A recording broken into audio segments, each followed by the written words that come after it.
നിൻ സന്നിധി എൻ മോദം, നിൻ പാദമെൻ അഭയവുമേ.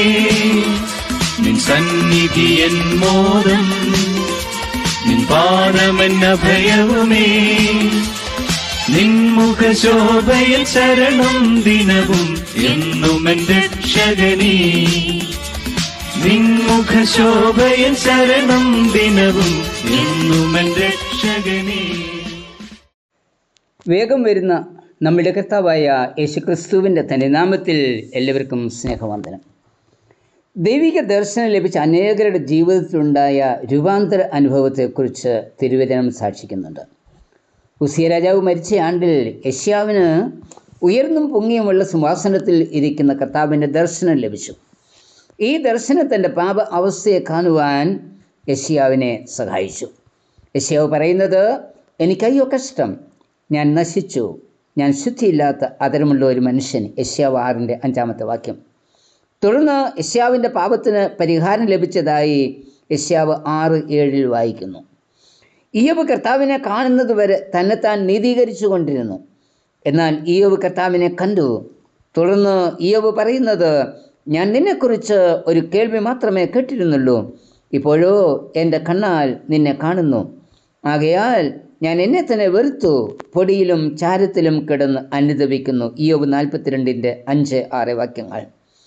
വിശുദ്ധനെന്നും നീതിമാനെന്നും തന്നെ തന്നെ പ്രശംസിച്ചു കൊണ്ടിരുന്ന ഇയ്യോബ് തൻ്റെ അശുദ്ധിയെ കണ്ട് തന്നെ താൻ വെറുത്തു എന്നാ ഇവിടെ പറയുന്നത്.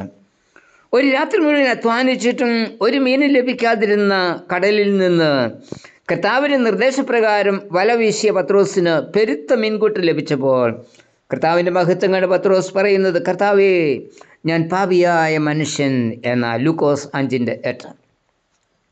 ദമസ്കോസിൽ വെച്ച് കർത്താവിൻ്റെ ദർശനം ലഭിച്ച രൂപാന്തരപ്പെട്ട പൗലോസ് പറയുന്നത്, ഞാനോ ജഡമയൻ, പാപത്തിൻ്റെ ദാസനായി വിൽക്കപ്പെട്ടവൻ തന്നെ. റോമർ 7:14.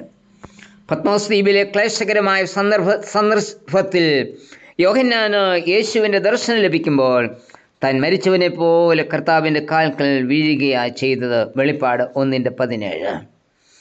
ദൈവിക ദർശനമാണ് നമ്മിൽ ആഴമായ പാപബോധം ഉളവാക്കുന്നത്. എല്ലാവരും പാപികളാണ്, പക്ഷെ പറയുന്നത് എനിക്ക് പാപമില്ല എന്ന. നമുക്ക് പാപമില്ല എന്ന് പറയുന്നുവെങ്കിൽ നമ്മെ തന്നെ വഞ്ചിക്കുന്നു. റോമർ 3:23 എല്ലാവരും പാപം ചെയ്ത് ദൈവ തേജസ് ഇല്ലാത്തവരായി തീർന്നു എന്നാണ് പറയുന്നത്. അതായത് എല്ലാവരും പാപികളാണ്. ദൈവിക ദർശനമാണ് ആഴമായ പാപബോധം നമ്മിൽ ഉളവാക്കുന്നത്.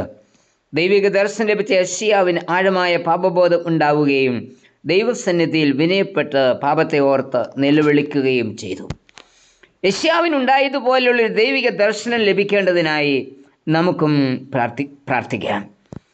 ദൈവിക ദർശനം ലഭിച്ച യെശയ്യാവിൻ്റെ ജീവിതത്തിൽ ചില അനുഭവങ്ങളുണ്ടായി. ദൈവിക ദർശനത്താൽ മാത്രം ഉളവാകുന്ന ഈ അനുഭവങ്ങൾ എന്നിലും നൽകണമേ എന്ന് പ്രാർത്ഥിച്ചുകൊണ്ട് അവയെക്കുറിച്ച് നമുക്ക് ചിന്തിക്കാം.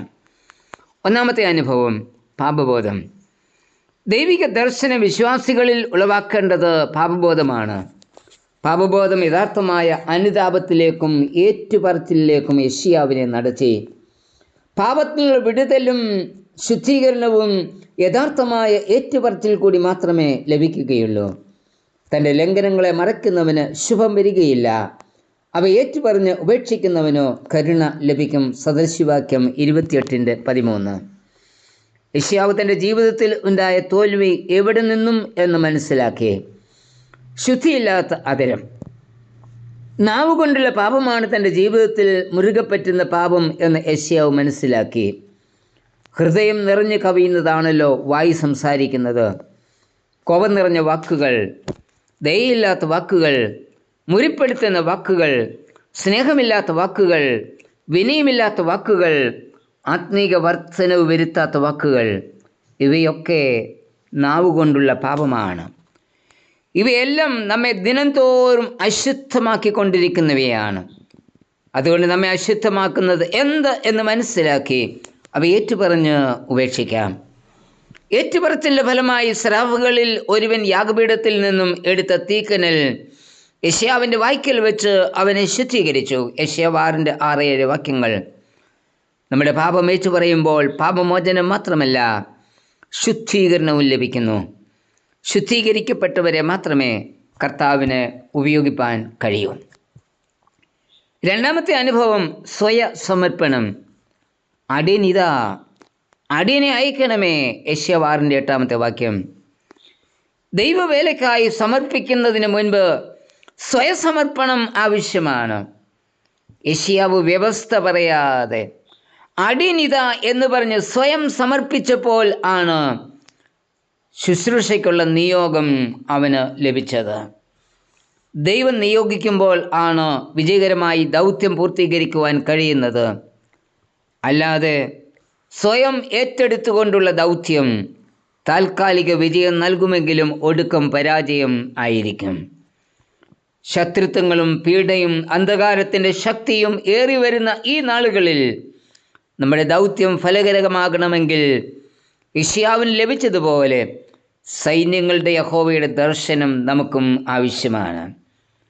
കർത്താവേ, ദൈവിക ദർശനത്തിൽ കൂടി ഉളവാകുന്ന പാപബോധവും ഏറ്റുപറച്ചിലും സ്വയസമർപ്പണവും ഉണ്ടാവാൻ സൈന്യങ്ങളുടെ യഹോവയുടെ ദർശനം എനിക്കും തരണമേ.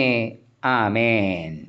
മണ്ണിൻ മഹിമകൾ വേണ്ടെനിക്ക്, വിണ്ണിന്റെ ദർശനമൊന്നു മതി.